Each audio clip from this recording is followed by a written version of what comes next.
السلام علیکم ورحمۃ اللہ وبرکاتہ۔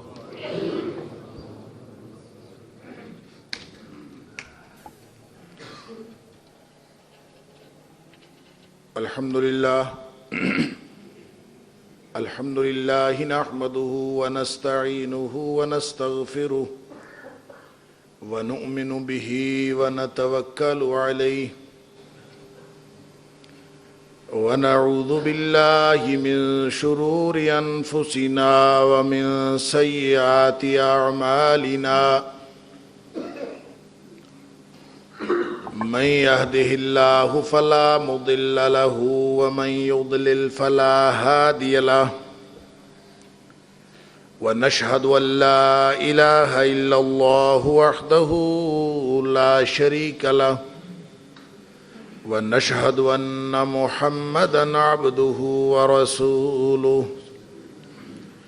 أرسله بالحق بشيرا ونذيرا بين يدي الساعة فمن يطع الله ورسوله فقد رشد واهتدى ومن يعص الله ورسوله فقد ضل وغوى فإنه لا يضر إلا نفسه ولا يضر الله شيئا نسأل الله ربنا أن يجعلنا ممن يطيعه ويطيع رسوله ويتبع رضوانه ويجتنب سخطه فإنما نحن به وله أما بعد فإن خير الحديث كتاب الله وخير الهدي هدي محمد صلى الله عليه وآله وسلم وشر الأمور محدثاتها وكل محدثة بدعة وكل بدعة ضلالة وكل ضلالة في النار فأعوذ بالله السميع العليم من الشيطان الرجيم من همزه ونفخه ونفثه بسم الله الرحمن الرحيم يا أيها الذين آمنوا قوا أنفسكم وأهليكم نارا وقودها الناس والحجارة وعليها ملائكة غلاظ شداد لا يعصون الله ما أمرهم ويفعلون ما يؤمرون۔ اے ایمان کا دعویٰ کرنے والو، خود بھی آگ سے بچ جاؤ، اپنے آپ کو بھی آگ سے بچا لو اور اپنے اہل و عیال کو بھی آگ سے بچا لو۔ وہ آگ جس کا ایندھن بنیں گے لوگ اور پتھر، اس آگ پر اللہ کے فرشتے ہیں، وہ فرشتے مقرر ہیں جو سخت دل والے بھی ہیں اور بڑے زور آور بھی ہیں۔ لا یعصون اللہ ما امرہم، اللہ کی وہ ہرگز نافرمانی نہیں کرتے جس بات کا وہ انہیں حکم دیتا ہے۔ وَيَفْعَلُونَ مَا يُؤْمَرُونَ، اور جو کچھ اللہ تعالیٰ کی طرف سے ان کو حکم دیا جاتا ہے وہ وہی کام کرتے ہیں۔ صدق اللہ العظیم۔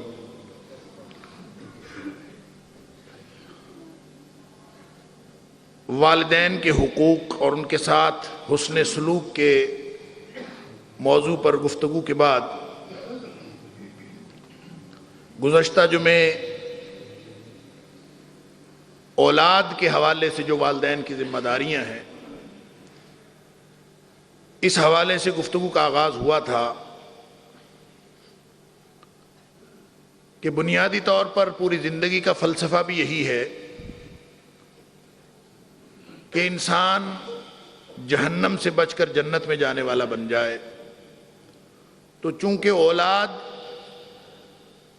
والدین کے رحم و کرم پر ہوتی ہے، والدین کی ذمہ داری ہوتی ہے، اس لیے وہی جو فلسفہ بنیادی حکمت اسلام کی ہے، وہی بنیادی حکمت اس ذمہ داری کی بھی ہے کہ والدین کو چاہیے کہ جہاں اپنے آپ کو آگ سے بچانا ہے وہ اپنے اولاد کو بھی آگ سے بچا لے.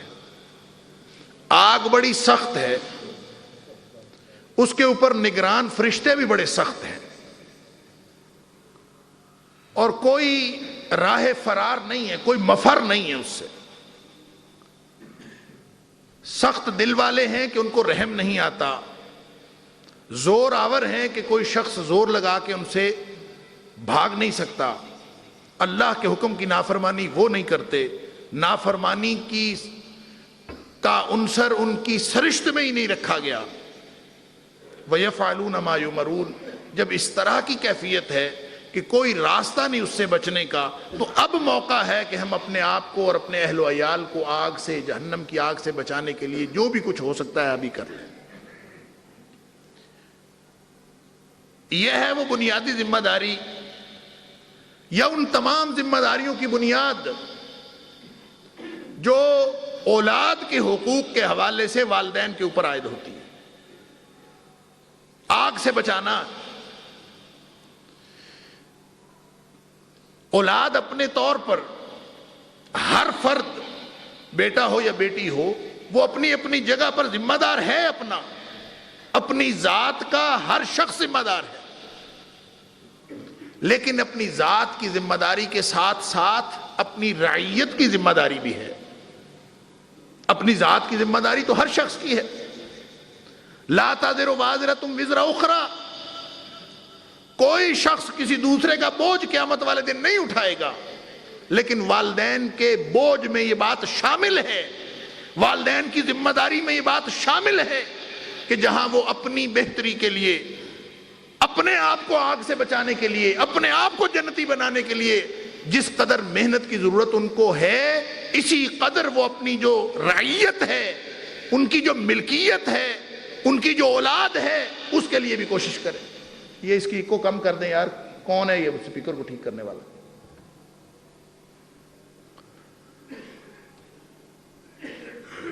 تو اللہ تعالیٰ نے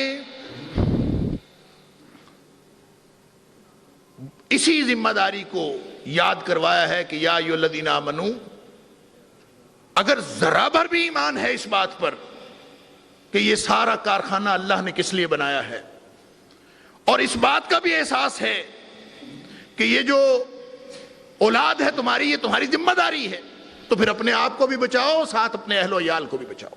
قوا انفسکم واہلیکم نارا. اور میں نے عرض کیا تھا کہ یہ جو ذمہ داری ہے، اصل معاملہ ذمہ داری کا ہے. جس جس شخص کی ذمہ داری بڑھتی جاتی ہے وہ اختیار کی وجہ سے بڑھتی، جیسے جیسے اختیار بڑھتا جاتا ہے ایسے ایسے ذمہ داری بڑھتی جاتی ہے. کسی اولاد کو یہ حق نہیں ہے. آپ نے والدین کے حقوق پر ایک لمبی گفتگو سنی، ہم نے کتاب و سنت سے رہنمائی لی. کسی اولاد کو یہ حق نہیں ہے کہ وہ والدین کے مال کے بارے میں، والدین کی جائیداد کے بارے میں، والدین کے مختلف معاملات کے بارے میں وہ اپنی مرضی کرے. وہ نہیں کر سکتا. کیوں؟ اس کے پاس ملکیت نہیں. لیکن اولاد، انت و مالک لابیک، ملکیت ہو تم اپنے باپ کی، ملکیت ہو تم اپنے والدین کی. تو ملکیت ہے تو اس کا مطلب یہ نہیں ہے کہ والدین اس ملکیت کا فائدہ تو اٹھائیں، لیکن اس ملکیت، جب بھی کوئی مالک ہوتا ہے، کسی بھی چیز کا کوئی مالک ہوتا ہے، تو اس ملکیت کے بارے میں اس کے اوپر ذمہ داریاں عائد ہوتی ہیں. عربی میں مالک کو مالک بھی کہتے ہیں اور رب بھی کہتے ہیں. رب کا معنی بھی مالک ہے. رب کا معنی پالنے والا بھی ہوتا ہے. رب مالک کو بھی کہتے ہیں. اور جو مالک ہوتا ہے اس کے اوپر ذمہ داری عائد ہوتی ہے کہ وہ اپنی ملکیت کے صرف کھانے پینے کا نہیں، اس کی ہر چیز کا بندوبست کرے، اس کے ہر فائدے نقصان کا خیال رکھے۔ اور ملکیت کی ذمہ داری یہ ہوتی ہے کہ وہ اپنے مالک کو اوبے کرے، اس کا ہر حکم مانے۔ اگر اولاد کے اوپر یہ فرائض عائد ہو گئے کہ تمہارے والدین بہت بلند ہیں، تمہارے والدین کے اندر جنت اور جہنم کا فلسفہ چھپا ہے، تمہاری ماں کی قدموں کے نیچے جنت ہے، باپ کی رضا میں اللہ کی رضا ہے، جب والدین کو اتنے سارے حقوق حاصل ہو گئے تو اولاد جب ملکیت ٹھہری تو ملکیت کی ذمہ داری بھی تو والدین کی ٹھہری نا۔ اب صرف کھانے پینے کے ذمہ دار نہیں ہے، آگ سے بچانے کے ذمہ دار ہے، جہنم کی آگ سے بچانا یہ بنیادی ذمہ داری۔ وگرنہ اس ذمہ داری کو اگر کوئی نہیں ادا کرتا، اللہ اکبر، ہر چیز کی ذمہ داری مالک ہوتا ہے نا، کوئی کسی کا قائد، کسی کا لیڈر، راع یا راعی، عربی زبان میں کہتے ہیں راعی، ذمہ دار، جس کے پاس رعیت ہوتی ہے، ملکیت ہوتی ہے۔ رب، مالک، وہ واقعہ سنا ہے نا، حضرت عبد المطلب کے جو اونٹ پکڑ لیے تھے ابرہہ کافر نے، جو کعبہ کو ڈھانے کے لیے آیا تھا،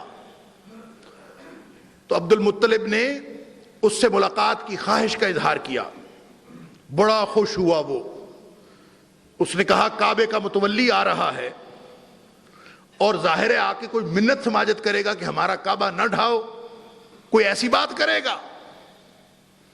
تو جب حضرت عبد المطلب گئے، ملاقات ہوئی، تو انہوں نے کہا کہ تمہارے آدمیوں نے میرے 200 اونٹ پکڑ لیے ہیں، اپنے آدمیوں سے کہو میرے اونٹ واپس کر دیں۔ وہ حیران ہو گیا کہ ہم ان کا کعبہ ڈھانے کے لیے آئے ہوئے ہیں اور یہ عجیب آدمی ہے، یہ کہتا ہے میرے اونٹ چھوڑ دیجئے، کتنی چھوٹی بات اس نے کی۔ تو اس نے پھر جب کہا کہ میں تو تمہارا کعبہ ڈھانے کے لیے آیا ہوا ہوں، تو کیوں تم اس کی فکر نہیں کرتے، تم اپنے اونٹوں کی فکر کر رہے ہو؟ تو آگے سے عبد المطلب کا یہ مشہور فقرہ کہ انہوں نے کہا تھا کہ انا رب الابل، میں تو اونٹوں کا مالک ہوں، لہذا میں اونٹوں کی فکر کروں گا۔ وَلِلْبَيْتِ رَبٌّ، اس گھر کا بھی ایک مالک ہے، یمنعہ، وہ جانے اور تو جانے، وہ خود ہی حفاظت کرے گا اس کی، میں تو اپنے اونٹوں کا ذمہ دار ہوں، تم میرے اونٹوں کو واپس کر دو، میرا مسئلہ تو صرف یہاں تک ہے۔ جتنی کسی کی ذمہ داری، حضرت عبداللہ بن عمر رضی اللہ تعالیٰ عنہ فرماتے ہیں کہ نبی پاک صلی اللہ علیہ وسلم نے فرمایا، بخاری شریف اور مسلم شریف صحیحین کی حدیث، فرمایا کلکم راع وکلکم مسئول عن رعیتہ، ہر شخص کی ایک رعیت ہوتی ہے، ہر شخص کی ذمہ داری کا ایک دائرہ ہوتا ہے، اور ہر شخص اپنی اس رعیت کے بارے میں، اس ذمہ داری کے دائرے کے بارے میں ہر شخص سے قیامت کے دن سوال کیا جائے گا۔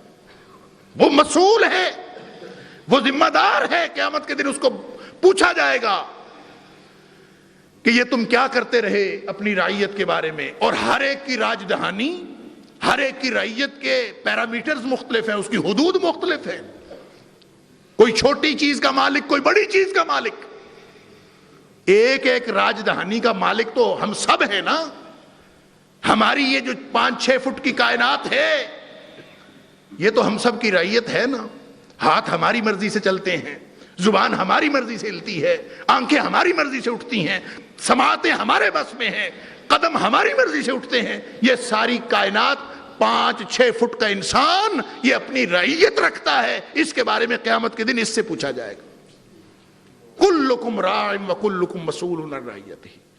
پھر نبی پاک صلی اللہ علیہ وسلم نے اس کی وضاحت فرمائی، فرمایا فالامام راع، جو امام ہوتا ہے نا، امیر ہوتا ہے، ایک حدیث میں آتا ہے الامیر راع، کس چیز کا؟ علی الناس، جو امیر یا امام ہوتا ہے نا وہ تمام لوگوں کا ذمہ دار ہوتا ہے۔ عمر فاروق رضی اللہ تعالیٰ عنہ ایسے نہیں راتوں کو رویا کرتے تھے کہ اگر فرات کے کنارے حجاز سے دور دراز عراق میں دریائے فرات کے کنارے کوئی جانور بھی مر گیا تو مجھ سے پوچھا جائے گا. پوری راجدہانی، پوری رعیت اس کا میں ذمہ دار ہوں. فالامام راعن علی الناس فالامیر راعن علی الناس، اور سب کے بارے میں اس سے پوچھا جائے گا. اللہ اکبر. وَهُوَ مَسْئُولٌ عَنْ رَعِيَّتِهِ. اور پھر نبی پاک صلی اللہ علیہ وسلم نے فرمایا وَالرَّجُلُ رَاعٍ فِي أَهْلِهِ. اور ہر شخص اپنے گھر کا مالک تو ہے نا، اپنے گھر کا ذمہ دار. راعی، ہر شخص اپنے گھر کا ذمہ دار ہے. گھر میں جو کچھ ہو رہا ہے، اللہ اکبر، وَهُوَ مَسْئُولٌ عَنْ رَعِيَّتِهِ.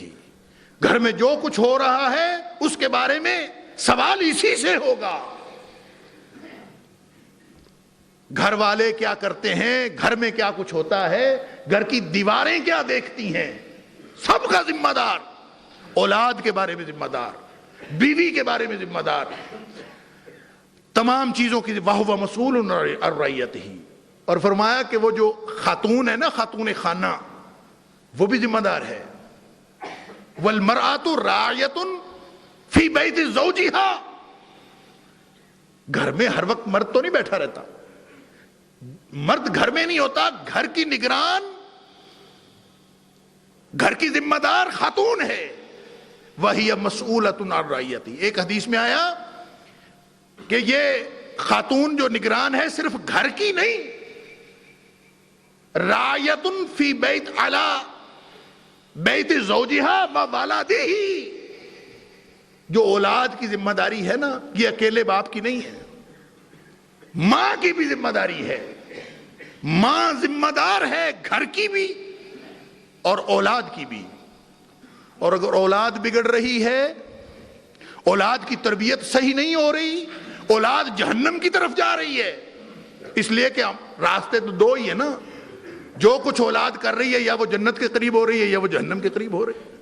اگر وہ جنت کے قریب ہو رہی ہے تو اس کا فائدہ دونوں ماں باپ کو ہے. اگر وہ نیکی کی طرف جا رہے ہیں، نبی پاک صلی اللہ علیہ وسلم نے یہ ساری وضاحت فرمائی. بلکہ پھر آپ نے فرمایا والخادم، ایک خادم جو ہوتا ہے نا، نوکر، وہ بھی ذمہ دار ہے. وہ کس پر ذمہ دار ہے؟ علی مال سیدہ. جو ذمہ داری اس کے مالک نے لگائی ہے کہ تو نے فلاں کام کرنا ہے، کچھ کوئی نہ کوئی مال تو اس کے ہاتھ میں ہوتا ہے نا، تو اپنے مالک کے مال پر وہ نگران ہے. وَهُوَ مَسْئُولٌ عَنْ رَعِيَّتِهِ. وہ اس کی رعیت ہے، اس کے بارے میں اس سے پوچھا جائے گا. یہ ساری وضاحت فرمانے کے بعد نبی پاک صلی اللہ علیہ وسلم فرمایا الا، خبردار ہو جاؤ، خبردار ہو کے کان کھول کے سن لو. فَكُلُّكُمْ رَاعٍ وَكُلُّكُمْ مَسْئُولٌ عَنْ رَعِيَّتِهِ. راج دہانی کسی کی بڑی ہے، کسی کی چھوٹی ہے، کسی کی رعیت زیادہ ہے، کسی کی رعیت تھوڑی ہے، لیکن ہر ایک نگران ہے، ہر ایک ذمہ دار ہے، اور اس کی ذمہ داری کے بارے میں اس سے پوچھا جائے. ذرا سی بھی کمی رہ گئی، اللہ اپنا خود جتنا مرضی نیک ہے، خود جتنی مرضی نیکیاں کرتا ہے، ذرا سی بھی کمی رہ گئی اس رعیت کے معاملے میں، اللہ اکبر. حضرت معقل بن یسار رضی اللہ تعالی عنہ راوی ہے، مسلم شریف کی حدیث ہے، صحیح حدیث، کہ نبی پاک صلی اللہ علیہ وسلم نے فرمایا ما من عبد یسترعیہ اللہ رعیتا. کوئی بھی شخص جس کو اللہ تعالیٰ نے نگران بنایا ہے، کوئی رعیت دی ہے، وہ رعیت اس کے اپنے جسم ہو، اس کا گھر ہو، وہ کوئی سکول مدرسہ ہو، وہ کوئی مسجد ہو، وہ پورا ملک ہو، جتنی بھی نگرانی ہے، یا صرف اولاد ہو، اپنا گھر. جو شخص اپنی جس کو رعیت ملی، ما من عبد یسترعیہ اللہ رعیتا، اللہ نے اس کو ایک رعیت دی ہے، یموتو یوم یموتو، اپنی موت مرا جب کبھی اس کو موت آئی، لیکن مرا اس حال میں، موت جب آئی تو حالات یہ تھے وَهُوَ غَاشٌ عَنْ رَعِيَّتِهِ، اس نے اپنے ذمہ داری کے بارے میں کبھی دھیان نہیں دیا، اس کے بارے میں دھوکہ کرتا رہا، اپنے آپ کو دھوکے میں رکھا، ان سے دھوکہ کرتا رہا۔ اگر رعیت کے بارے میں کسی بھی قسم کے دھوکے میں رہا، الا حرم اللہ علیہ الجنہ، جتنا مرضی بڑا نمازی ہو اللہ نے اس کے اوپر جنت حرام کر دی ہے، جنت میں نہیں جا سکتا، خود جتنا مرضی نیک ہو، جتنی مرضی نیکیاں کی ہو، رعیت کے بارے میں دھوکہ کر بیٹھا، دھوکے میں رہا، دھوکہ کر بیٹھا، وَهُوَ غَاشٌ عَنْ رَعِيَّتِهِ إِلَّا حَرَّمَ اللَّهُ عَلَيْهِ الْجَنَّةَ۔ صحیح حدیث، نبی پاک صلی اللہ علیہ وسلم کا فرمان، اللہ نے اس کے اوپر جنت حرام کر دی ہے، اس لیے کہ وہ رعیت کے بارے میں فکر مند ہی نہیں۔ قُوا أَنفُسَكُمْ وَأَهْلِيكُمْ نَارًا، یعنی ساری تشریحات، تفصیلات اس کے اندر آ جاتی ہیں اس ایک نقطے کے اندر۔ ہم سب جو بھی والدین ہیں، کیا اپنی اولاد کے بارے میں ذمہ داری پوری کر رہے ہیں؟ اور ذمہ داری کس بات کی؟ اسی ایک نقطے کی۔ کیا ہر عمل، ہر لمحہ، زندگی کا منہج جنت میں جانے والا ہے یا جہنم میں جانے والا ہے؟ درمیان میں تو کوئی راستہ نہیں۔ کن مقاصد پر ہماری اولاد لگی ہے؟ کیا حاصل کرنا چاہتے ہیں؟ ہم تو سارے برائٹ فیوچر کے چکر میں پڑے، اولاد کا فیوچر برائٹ ہو جائے، اللہ اکبر، اولاد کا فیوچر برائٹ کر لیں، اپنا فیوچر ڈارک ہو جاتا ہے۔ اولاد تو شاید وہ تو اپنے آپ کی ذمہ دار ہے نا، اولاد جب وہ والدین بنیں گے تو پھر وہ اس کے ذمہ دار ہوں گے۔ ہم نے جس ٹریک پہ ان کے لگایا، جس جگہ پہ ان کو رکھا، جو زندگی کا منہج ان کو دیا، وہ ہمیں صرف دنیا میں نہیں آخرت میں بھی ہمیں فائدہ یا نقصان پہنچاتا رہے گا۔ اللہ اکبر۔ نبی پاک صلی اللہ علیہ وسلم نے فرمایا، حضرت ابو ہریرہ رضی اللہ تعالیٰ عنہ، راوی ابن ماجہ کی صحیح حدیث، علامہ البانی نے بھی اس کو صحیح کہا، مسند احمد کے اندر بھی ہے، نبی پاک صلی اللہ علیہ وسلم نے فرمایا کہ ایک شخص جو ہے دنیا سے چلا گیا،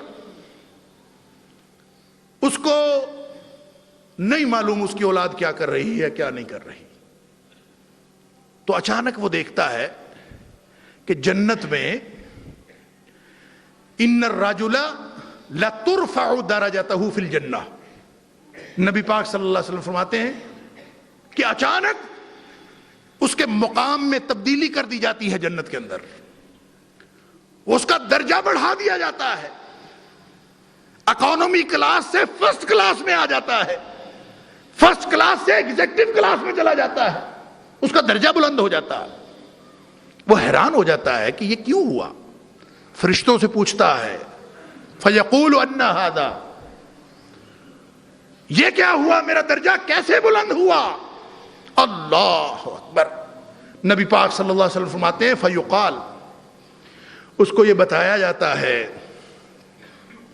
کہ بِإِسْتِغْفَارِ وَلَدِكَ لَكَ، جو تو اولاد چھوڑ کے آیا تھا نا، اس کو نیکی پہ لگایا تھا، وہ تیرے لیے مغفرت مانگ رہی ہے اللہ سے، اس نے تیرے لیے دعائے مغفرت کی، اللہ نے اس کی وجہ سے تیرا درجہ بلند کر دیا۔ اللہ اکبر۔ والدین دنیا میں نہیں ہیں لیکن اولاد کا فائدہ لے رہے ہیں، اس اولاد کا جس کو نیکی پر لگایا ہے، اور اگر اولاد کو نیکی پر نہیں لگایا، اگر اولاد کی ذمہ داری پوری نہیں کی، الا حرم اللہ علیہ الجنہ، تو کہاں درجات کی بلندی، جنت میں داخلہ ہی منع ہو گیا، جنت میں داخلہ ہی بند ہو گیا، حرام کر دی گئی اس کے اوپر جنت۔ اللہ اکبر۔ ساری ذمہ داری والدین کے اوپر۔ ہم کہتے ہیں نا فلاں یہودیوں کے گھر پیدا ہوا، یہودی بن گیا، عیسائیوں کے گھر پیدا ہوا، عیسائی بن گیا، ہندوؤں کے گھر پیدا ہوا، ہندو بن گیا۔ نبی پاک صلی اللہ علیہ وآلہ وسلم فرماتے ہیں، ہر پیدا ہونے والا بچہ، چاہے وہ ہندوؤں کے گھر پیدا ہو، یہودیوں کے گھر پیدا ہو، مسلمانوں کے گھر پیدا ہو، اہل حدیثوں، بریلویوں، دیوبندیوں، کسی کے گھر بھی پیدا ہو، ہر پیدا ہونے والا بچہ اسلام پر پیدا ہوتا ہے۔ نہ وہ دیوبندی ہوتا ہے، نہ وہ بریلوی ہوتا ہے، نہ وہ شیعہ ہوتا ہے، وہ مسلم ہوتا ہے، بلکہ وہ ہندوؤں کے گھر بھی پیدا ہونے والا بچہ مسلم ہوتا ہے۔ کل مولود یولد علی الفطرہ، ایک حدیث کے الفاظ ہیں ما من مولود الا یولد علی الفطرہ، ہر بچہ ہو ہی نہیں سکتا کہ کوئی بچہ پیدا ہو اور وہ اسلام پر پیدا نہ ہو۔ ہر بچہ اسلام مسلمان پیدا ہوا، فطرت پہ پیدا ہوا، اس سٹینڈرڈ پہ پیدا ہوا جو اللہ نے سب کا بنایا ہوا۔ اللہ اکبر۔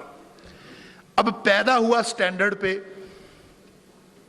ساری زندگی گزاری یہاں، گزار کے اللہ کے دربار میں پہنچا ہے۔ اللہ اکبر۔ جس نے سٹینڈرڈ پہ پیدا کیا تھا نا، جس سٹینڈرڈ پہ، اس کا تقاضا یہ ہے کہ اس سٹینڈرڈ کو بگڑنے نہ دینا۔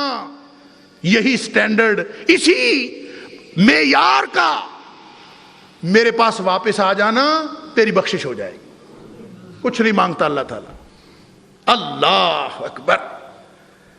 فرمایا لو یوم لا ینفع مال ولا بنون، قیامت کے دن ساری زندگی انسان مال کماتے اور اولاد بناتے میں گزر جاتا۔ میں اولاد کے لیے کر رہا ہوں جی، پیٹ کے لیے کر رہا ہوں جی، اولاد کو سمجھانے کے لیے، اولاد کو بنانے کے لیے، میری ساری زندگی اولاد کو بنانے کے لیے۔ غیر ملک جاتے ہیں، کوئی سال 10 20 25 30 سال وہاں گزار دیتے اور پیسے بچاتے رہتے ہیں۔ کوئی پوچھے کیا کر رہے ہو؟ اولاد کے لیے کر رہا ہوں سب کچھ۔ اولاد کیا ہے کہ وہاں سے بھیجے ہوئے ریال اور وہاں سے بھیجے ہوئے پاؤنڈز، وہاں سے بھیجے ہوئے ڈالر اور درہم، وہ استعمال کر کر کے یہاں اولاد بگڑ رہی ہے، اور اولاد کے پلے ککھ نہیں رہا، وہ سمجھتا ہے میں سارا کچھ اولاد کے لیے کر رہا ہوں۔ اللہ اکبر۔ ہر پیدا ہونے والا بچہ اسلام پر پیدا ہوتا ہے۔ اللہ تعالیٰ کچھ تقاضا نہیں فرماتے، اللہ تعالیٰ تقاضا یہ فرماتے ہیں یوم لا ينفع مال ولا بنون الا من اتى اللہ بقلب سلیم۔ جو دل کا جو سٹینڈرڈ میں نے بنایا تھا اس کو صحیح سالم لے کے آ جاؤ، میں تمہاری مغفرت کر دوں گا۔ کوئی اور تقاضا نہیں۔ اللہ جس جیسا بنایا تھا ویسا، اور جو جیسا بنایا تھا ویسا نہیں رہتا، بگاڑ کا شکار ہو جاتا ہے، تو بگاڑتا کون ہے؟ یہ بگاڑ پیدا کون کرتا ہے؟ کہتے ہیں جی معاشرہ ہی برا ہے، کہتے ہیں جی سکول برا ہے، اچھا ادارہ نہیں ملا، اچھا سکول مل جاتا تو میری اولاد بن جاتی، اچھا ماحول مل جاتا تو میری اولاد بن جاتی۔ نبی پاک صلی اللہ علیہ وآلہ وسلم فرماتے ہیں کہ بگاڑنے والا تو خود ہے، کوئی دوسرا نہیں بگاڑنے والا۔ باقی سکول تو بعد میں آتا ہے، سارا کچھ بعد میں آتا ہے، جس کی اولین ذمہ داری ہے وہ والدین ہیں۔ فَأَبَوَاهُ يُحَوِّدَانِهِ أَوْ يُرَسِّرَانِهِ أَوْ يُمَجِّسَانِهِ، جو والدین ہیں وہی اس کو یہودی بناتے ہیں، وہی اس کو عیسائی بناتے ہیں، وہی اس کے مجوسی بناتے ہیں۔ وہ تو بیچارہ مسلمان تھا، وہ مسلم تھا، اس کو بگاڑنے کا آغاز والدین نے کیا ہے۔ اللہ اکبر۔ تو کیا ہم اپنے بچوں کو مسلم رہنے میں مدد دے رہے ہیں کہ وہ جس سٹینڈرڈ پہ اللہ نے ان کو پیدا فرمایا تھا اسی سٹینڈرڈ پہ رہ جائیں، ان کی فطرت بگڑنے سے بچ جائے؟ یہ اولین اور بنیادی ذمہ داری ہے،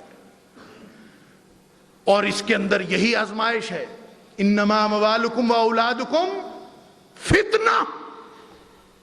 اللہ تعالیٰ نے قرآن میں فرمایا کہ تمہارے مال اور تمہاری اولادیں تمہارے لیے فتنہ ہیں، آزمائش ہے، اس سے بڑی آزمائش اور کوئی نہیں ہو سکتی۔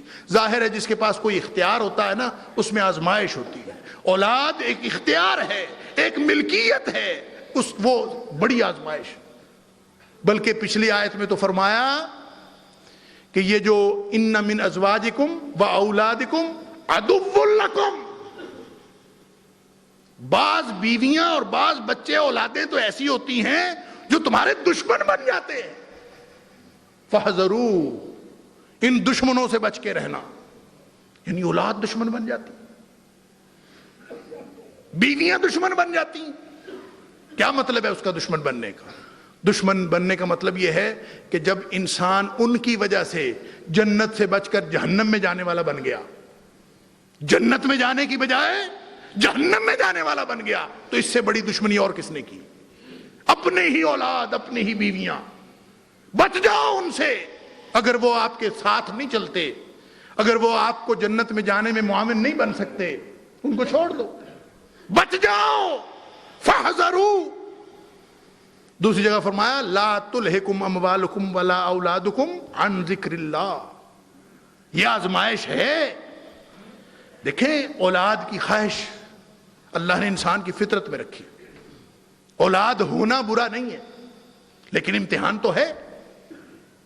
حضرت زکریا علیہ السلام، حضرت ابراہیم علیہ السلام دعائیں کرتے رہے، قرآن کے اندر دعائیں ہیں، اولاد مانگتے رہے اللہ سے، اللہ اولاد دے دے۔ حضرت زکریا علیہ السلام تو بڑھاپے میں اس وقت دعا مانگی جب دیکھا کہ مریم علیہ السلام کے پاس بے موسم پھل آ جاتے ہیں، تو حضرت خود تو مایوس تھے، لیکن حضرت مریم سے جب پوچھا کہ یہ کہاں سے آتے ہیں بے موسم پھل، حجرے میں کوئی اور آنے والا نہیں، میں اکیلا لا کے تجھے پھل دیتا ہوں، میں تیرے کھانے پینے کا بندوبست میں کرتا ہوں، اور کوئی ہے نہیں، لیکن جب بھی آتا ہوں تمہارے پاس بے موسم پھل پڑے ہوتے ہیں، کون دے کے جاتا ہے؟ انا لکی ھذا، تو وہ کہتی ہیں ہوا من عند اللہ، یہ اللہ کی طرف سے آتے ہیں۔ اچھا، بغیر دروازے کے، دروازہ کھولے بغیر، کسی شخص کو اندر بھیجے بغیر، باغات کے پھلوں کے باغات دکھائے بغیر، جو اللہ تعالیٰ ڈائریکٹ بے موسم پھل حجرے میں پہنچا سکتا ہے، وہ بڑھاپے میں اولاد کیوں نہیں دے سکتا؟ ہنالک دعا زکریا ربہ، فوراً ہاتھ اٹھا دیے، اللہ مریم کو بے موسم پھل دینے والے اللہ، مجھے بڑھاپے میں اولاد بھی عطا فرما دے۔ خواہش دل کی کب سے نبی اپنے دل میں لے کے پھرتا تھا، دعا کر دی رب ہب لی من لدنک ذریۃ طیبۃ، لیکن اللہ پاکیزہ اولاد دینا، رب ہب لی من لدنک ذریۃ طیبۃ انک سمیع الدعاء، تو دعائیں سننے والا ہے، میری دعا قبول فرما لے۔ اللہ نے قبول فرمائی اور بڑھاپے میں بھی اولاد عطا فرما دی۔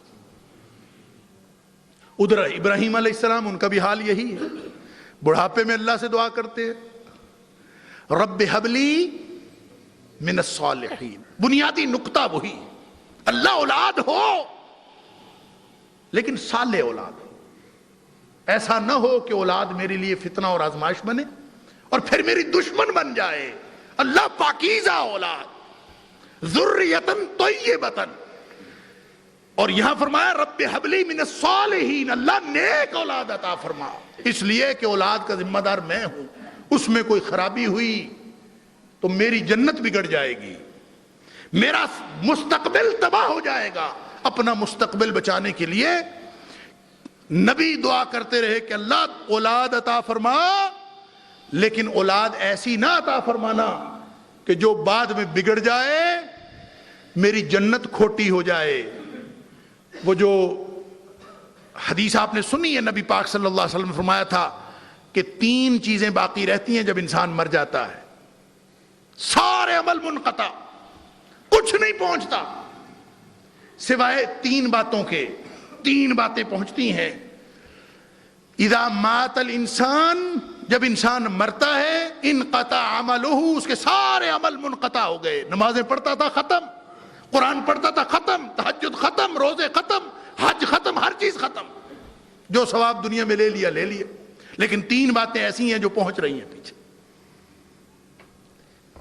من صدقۃ جاریہ، صدقہ جاریہ کا کوئی کام کیا وہ پہنچ رہا، او علم ينتفع به، یا وہ علم پہنچ رہا ہے جو کسی کو علم پڑھایا تھا، لوگ آگے سے آگے اس سے فائدہ لے رہے ہیں، کس کوئی نیکی کی بات بتائی تھی، لوگ اس پر عمل کر رہے ہیں، لوگوں کو فائدہ ہو رہا ہے، اس کو جنت میں بیٹھے کو فائدہ ہو رہا ہے۔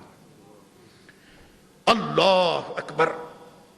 اور تیسری بات نبی پاک صلی اللہ علیہ وسلم فرمائی او ولد صالح یدعو لہ، نیک بچہ جو والد صالح، نیک بچہ جو اس کے لیے دعا کرتا ہے، اس کا فائدہ پہنچتا ہے۔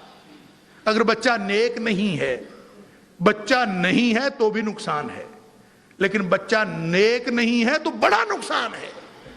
اس لیے کہ من دل علی فعل فلہ اجر فاعلہ، جس کام پر لگا کے گئے تھے، اگر نیکی تھی تو نیکی پہنچ رہی ہے پیچھے، اگر برائی تھی تو برائی پہنچ رہی ہے پیچھے۔ فلہ اجر فاعلہ، نسلیں کام کرتی جائیں گی۔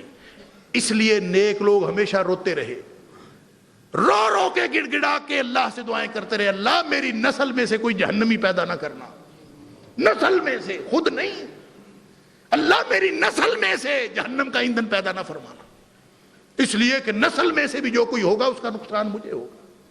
انبیاء کہتے رہے رب حب لی من الصالحین، رب حب لی من لدنک ذریۃ طیبۃ، اللہ اولاد عطا فرمانا لیکن پاکیزہ اولاد، ایسا نہ ہو کہ اولاد کی وجہ سے میں جہنمی ہو جاؤں۔ اللہ اکبر، یہ ہے وہ بنیادی ذمہ داری کہ اللہ تعالیٰ اگر اولاد عطا فرمائے، اولاد کی خواہش رکھنا، فتنہ آزمائش سب کے باوجود اگر کسی کو اللہ نے نیک اولاد عطا فرمائی، دیکھیں نا اللہ نے اپنے بندوں کی خوبی بیان فرمائی سورہ فرقان کے اندر، عباد الرحمن کی جو خصوصیات بتائیں، اس میں فرمایا کہ وہ دعا کرتے ہیں۔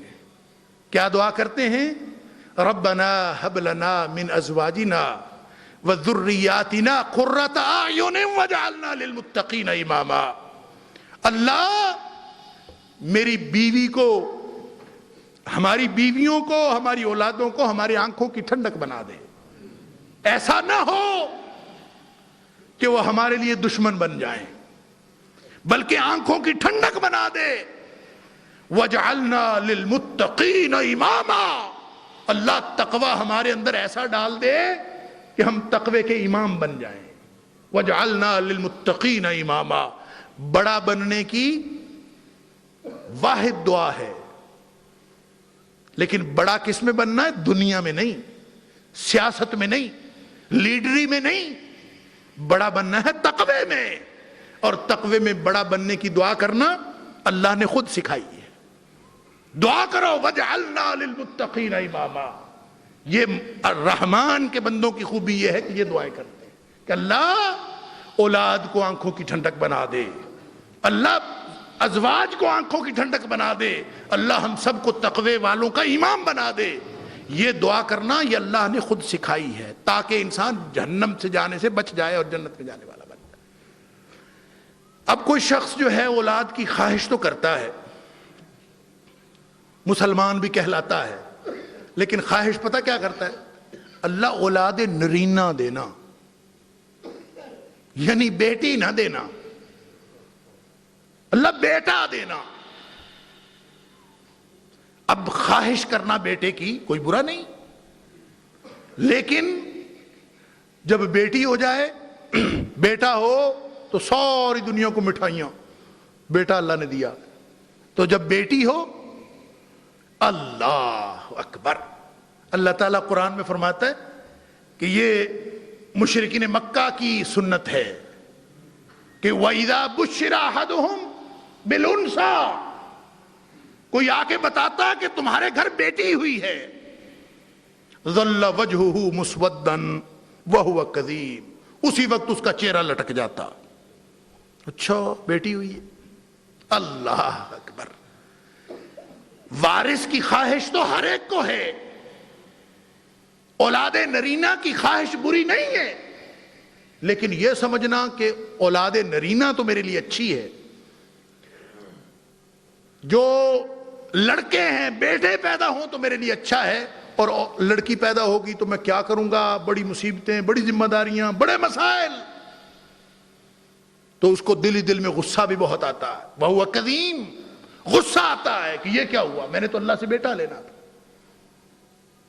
پھر اللہ تعالیٰ، یہ اللہ کا کام ہے، اس کی تقسیم ہے، جس کو چاہتا ہے لڑکے دے دیتا ہے، جس کو چاہتا ہے لڑکیاں دے دیتا ہے، جس کو چاہتا ہے مکس لڑکے لڑکیاں دونوں دے دیتا ہے، اور جس کو چاہتا ہے بالکل ہی بانج بنا دیتا ہے، یہ اس کا کام ہے۔ لیکن اگر وہ اولاد عطا فرمائے تو بائی چوائس لڑکا، بلکہ اب تو کلینک بن گئے، بائی چوائس لڑکا لے لیجئے، ڈاکٹر کے پاس جائیے، بیٹا اللہ نہیں دیتا، وہ ڈاکٹر دیتا۔ پہلے پیر ہوتے تھے بیٹے دینے والے، اب ڈاکٹر بھی بیٹے دیتے، کنفرم، اشتہار میں لکھا ہوتا کنفرم بیٹا۔ اللہ اکبر۔ فلسفہ کیا ہے؟ فلسفہ مشرکین مکہ کی سنت، وَإِذَا بُشِّرَ أَحَدُهُمْ بِالْأُنثَىٰ ظَلَّ وَجْهُهُ مُسْوَدًّا وَهُوَ كَظِيمٌ۔ اللہ تعالیٰ فرماتا ہے تمہیں کیا پتا، ہو سکتا ہے بیٹی کی وجہ سے تم جنت میں چلے جاؤ، تمہیں کیا پتا۔ نبی پاک صلی اللہ علیہ وسلم نے فرمایا تھا 2 بیٹیوں کی پرورش جس نے کر لی نا، 2 بیٹیوں کی، اور ان کو نیک تربیت دی اور اس کے بعد ان کی شادی کر دی، نبی پاک صلی اللہ علیہ وسلم نے یوں 2 انگلیاں دکھائیں، فرمایا وہ اس طرح میرے ساتھ جنت میں ہوگا جس طرح یہ 2 انگلیاں میرے ساتھ ہیں۔ ہم بیٹے کے پیچھے بھاگتے ہیں۔ اللہ تعالیٰ فرماتا ہے آسان تکرہوا شیئا وہو خیر لکم، ہو سکتا ہے کہ تمہیں کوئی چیز اچھی نہیں لگتی حالانکہ ساری بھلائی اور بہتری تمہاری اس میں ہو، اور ہو سکتا ہے وَعَسَىٰ أَن تُحِبُّوا شَيْئًا وَهُوَ شَرٌّ لَكُمْ، تم ایک چیز کو بڑا اچھا سمجھ رہے ہو وہ تمہارے لیے اچھا نہ ہو، وَاللَّهُ يَعْلَمُ وَأَنْتُمْ لَا تَعْلَمُونَ، اللہ جانتا ہے تمہیں کچھ علم نہیں ہے۔ اللہ اکبر۔ آباؤکم وابناؤکم، باپ ہوں یا بیٹے اور اولادیں ہوں، لا تدرون ایہم اقرب لکم نفعا، سورہ نساء میں فرمایا باپ ہوں یا اولادیں ہوں تمہیں کچھ پتا نہیں تمہارے لیے کون سی چیز زیادہ فائدہ مند ہے، کچھ بھی، لا تدرون ایہم اقرب لکم نفعا، تمہیں تو کچھ بھی پتا نہیں۔ تو اللہ تعالیٰ جو کچھ عطا فرمائے، اولاد کی خواہش بری نہیں ہے، نبیوں کی سنت ہے اولاد کی خواہش کرنا، لیکن یہ تقسیم کر کے نہیں کہ اللہ بیٹا دینا بیٹی نہ دینا، یہ تقسیم کر کے اللہ اولاد نیک عطا فرمانا۔ رب حب لی من الصالحین، رب حب لی من لدنک ذریۃ طیبۃ انک سمیع الدعاء۔ اللہ تعالی ہم سب کو اپنی اولادوں کے بارے میں ذمہ داری ادا کرنے کی توفیق عطا فرمائے، اور ہم سب کی اولادوں کو ہماری آنکھوں کی ٹھنڈک بنائے۔ اولاد جب پیدا ہو جاتا ہے بچہ تو اس کے بعد ہمارے اوپر کون کون سی ذمہ داریاں لاگو ہوتی ہیں اور کیا کچھ کرنا ہے، شریعت اسلامیہ نے کیا کچھ کرنے کے احکام صادر فرمائے ہیں، انشاءاللہ یہ گفتگو جاری رہے گی۔ اللہ تعالیٰ مجھے اور آپ کو اس بات کی توفیق عطا فرمائے۔ وآخر دعوانا الحمدللہ رب العالمین۔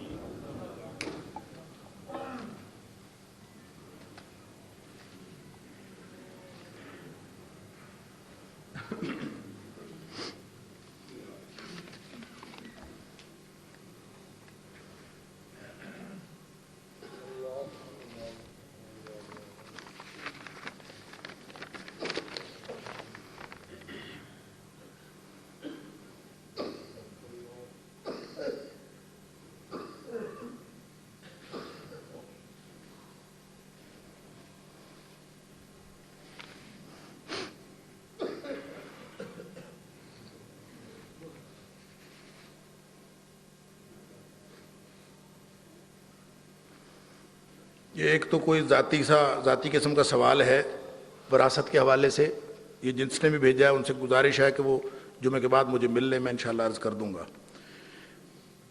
اور دوسرا یہ ایک سوال ہے کہ،